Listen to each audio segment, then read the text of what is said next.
Well, for 12 years, Wayne and Jocelyn Whitaker have opened their home to foster children, most of them infants with serious medical problems. Over the years, they've adopted 6 foster children, and now a federal judge's 2015 ruling on the state's foster care system will essentially shut them down. The Whitakers tell the defenders Tim Gerber the judge's ruling is forcing the state to turn away good foster families. At the same time, they're trying to recruit more. He's severely disabled because of the cerebral palsy, because of the drug exposure and the premature birth. He's on a feeding tube, very seldom can take anything by mouth. Born addicted to drugs and released from the hospital at 6 months old, the only parents this 2-year-old boy knows are Wayne and Jocelyn Whitaker. He's here till they find an adoptive home for him. When that happens, the Whitakers likely won't have another foster child placed in their home, even though they have space for 2. It almost makes it impossible for us to get a placement. Because they're trying to shut down group foster homes. It all comes down to numbers. Unlike a traditional foster home that can accommodate up to 6 kids, the Whitakers fall into a category known as foster family group homes, which are unique to Texas and are licensed to house between 7 to 12 kids, including biological and adopted children. Because the Whitakers have 6 adopted kids, adding just 1 foster child puts them into a category that could be phased out. Federal Judge Janice Graham-Jack took aim at foster family group homes in her 2015 opinion that ruled the state's foster care system unconstitutional, citing examples of children being physically and sexually assaulted in foster group homes by other foster children, a lack of 24-hour awake supervision, and less stringent training requirement for caregivers. The judge ordered the state to immediately stop placing children in foster group homes that lack 24-hour awake night supervision.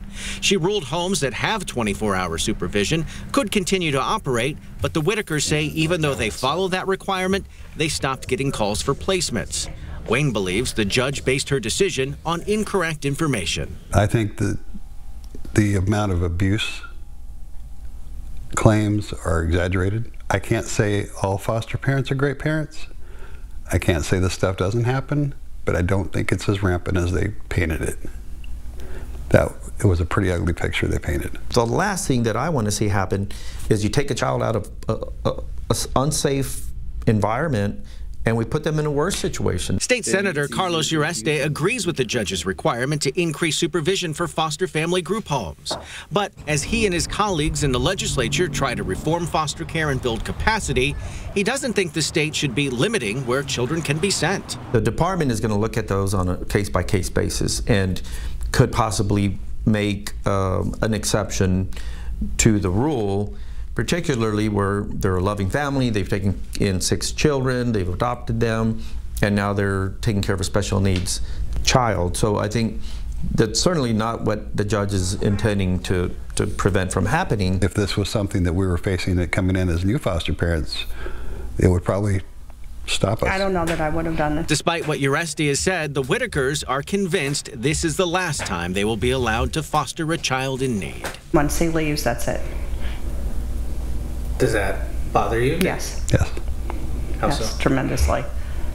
Because we're not ready to stop. We don't want to.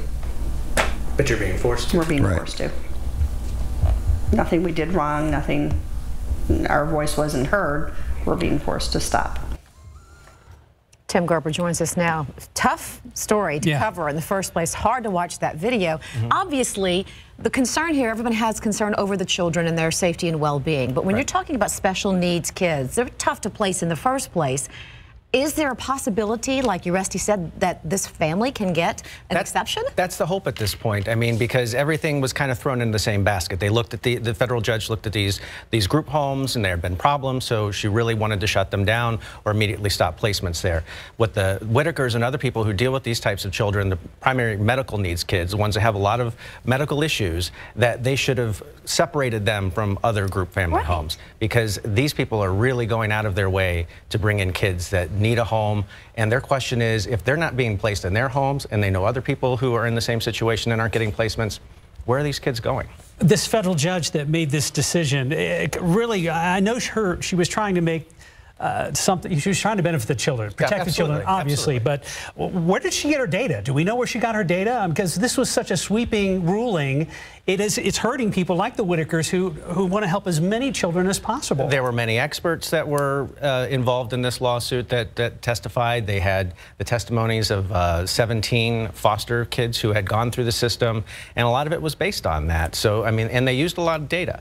But the question is this an unintended consequence of that federal lawsuit trying to fix the system, or are they in a way breaking the system at the same time? Because you have to take it individually, especially when you're talking about these situations. So I just want to make sure that I heard this right. 7 to 12, that is the maximum for the group homes, but you have to have 24-hour awake supervision, which is so essentially one of the Whitakers has to stay up throughout the night to watch this one foster child. The other 6 kids that they have that are adopted, they're theirs. They don't require anything other than the mom and dad to take care of them. So this primary medical needs child, somebody has to stay up throughout the night to watch him. And where's this child going to wind up? It's a good question. If somebody adopts him, he'll go to a home like that. If not, he could stay in the system until he ages out. But the Whitakers will likely never see that child again. At this point, they're trying to hang on to him as long as they possibly can. And they said in their eyes, with the room they have in their home, they have room for 2 kids. They have room at this point for another child to be placed there. Based on the space requirements that they have under the state, they could fit another child in there, but they're not getting the placements.